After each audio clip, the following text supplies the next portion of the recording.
Right, ఇవాళ ఉదయం విజయవాడ ఒక్కసారిగా ఉలిక్కిపడింది. 7 గంటల ప్రాంతంలో బుల్లెట్ శబ్దం ఒక్కసారిగా విజయవాడ ప్రజలని భయభ్రాంతులకు గురిచేసింది. డ్రగ్స్, గంజాయి సాధారణ తనిఖీలో భాగంగా విజయవాడ బాలాజీ హోటల్లో తనిఖీలు చేపట్టారు ఈగల్ టీం పోలీసులు. అయితే ఇంతలోనే కాల్పులక్కడ కలకలం జరిపింది. వరంగల్ జిల్లాకు చెందిన మురళి అనే వ్యక్తి గత 3 నెలలుగా ఆ హోటల్లోకి 5 సార్లు వచ్చినట్లుగా డీటెయిల్స్ తెలుస్తున్నాయి. అతడే పోలీసులపై గన్ గురిపెట్టి ఆపై కాల్పులు కూడా జరిపి పరారైనట్టుగా తెలుస్తోంది.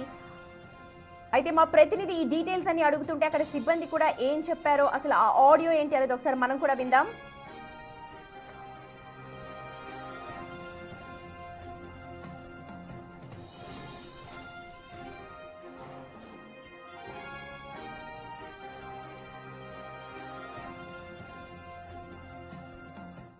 మొత్తం ఎన్ని రూములు ఇక్కడ? ఇప్పుడు ఆయన ఏ రూమ్ లో ఉన్నాడు? ఫస్ట్ వచ్చినప్పుడు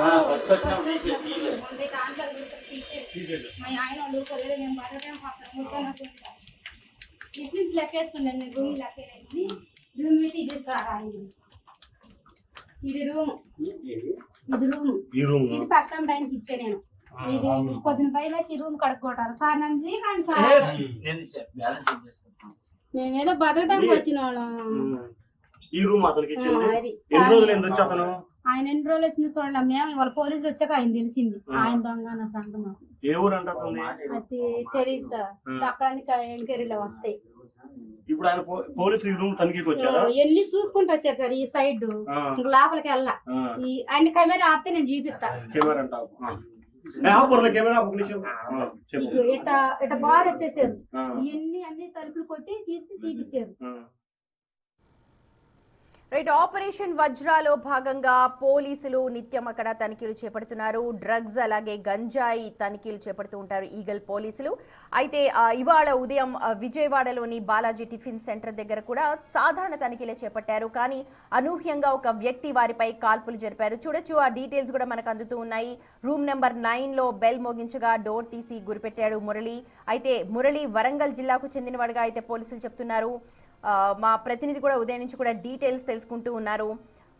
ఇంతకీ అసలు హోటల్లో ఏం జరిగింది అన్నది ఒకసారి చూద్దాం. తనిఖీలు చేయడానికి వచ్చిన పోలీసులు రూమ్ నెంబర్ 9కి ఒకసారి బెల్ కొట్టారు. డోర్ వెంటనే ఓపెన్ చేసి కానిస్టేబుల్ పై గన్ గురిపెట్టాడు మురళి. అయితే అతనికి నచ్చ చెప్పే ప్రయత్నం చేశాడు. ఆ తర్వాత గన్ పక్కకు తీసినట్టే తీసి తిరిగి కాల్పులు జరుపుకుంటూ అక్కడి నుంచి పరుగులు తీశాడు అని చెప్పి ఆ ప్రత్యక్ష సాక్షి కావచ్చు కానిస్టేబుల్ చెప్తూ ఉన్నారు. అయితే పరారవుతున్న అతన్ని పోలీసులు అయితే పట్టుకున్నారు. ప్రస్తుతం డీటెయిల్స్ అన్ని కూడా తెలుసుకుంటున్నారు. అతని దగ్గరికి గన్ ఎలా వచ్చింది, 9mm పిస్టల్ అంటూ ఉన్నారు. 9వ నెంబర్ రూమ్లో ఉన్నారు. ఇప్పటికే 5 సార్లు హోటల్ రూమ్లో చెక్ ఇన్ అయినట్టుగా తెలుస్తోంది. గత 3 నెలల నుంచి, అంటే 3 నెలల కాల వ్యవధిలో 5 సార్లు ఆ హోటల్లోనే బస చేస్తున్నాడు. ఆ హోటల్లోనే ఉండడానికి కారణం ఏంటి, అసలు గన్ ఎందుకు వచ్చింది, 5 బుల్లెట్లు కూడా స్వాధీనం చేసుకున్నారు పోలీసులని సమాచారం.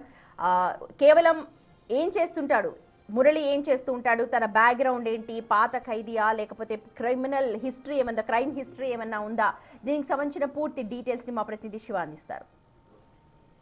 ఈరోజు ఉదయం విజయవాడలో ఈగల్ పోలీసులు డ్రగ్స్ కోసం విజయవాడ బస్టాండ్కి ఆనుకోనున్న బాలాజీ హోటల్లో డార్మేటరీ రూమ్లో తనిఖీ చేశారు. సో ఇది ఈ డార్మేటరీ రూము.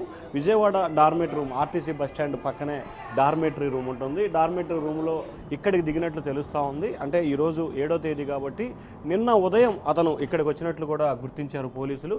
ఇక్కడ సింగిల్కి సంబంధించిన రూమ్స్ అన్నీ కూడా ఉన్నాయి. అయితే మురళితో పాటు మరొక వ్యక్తి వచ్చినట్లు కూడా తెలుస్తూ ఉంది. ఆ వచ్చిన వ్యక్తి ఎవరు ఏంటి అనే దానికి సంబంధించి కూడా పోలీసులు విచారణ చేపడతా ఉన్నారు. ఆయన నిన్న వచ్చినప్పుడు రూమ్ నెంబర్ 9ని ఆయనకి కేటాయించారు. ప్రస్తుతం అయితే అతనికి ఇచ్చిన రూమ్ని పోలీసులు సీజ్ చేయడం జరిగింది.